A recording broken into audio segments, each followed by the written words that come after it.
The National Weather Service in Chanhassen, Minnesota, has just activated the warning alarm on 13 weather radio stations across central and southern Minnesota and west central Wisconsin. During dangerous weather situations, these specially built radios are automatically activated to warn for the hazard.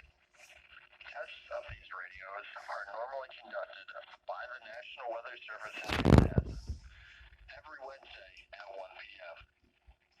If severe weather threatens the area near the normal test time, the test will be postponed until the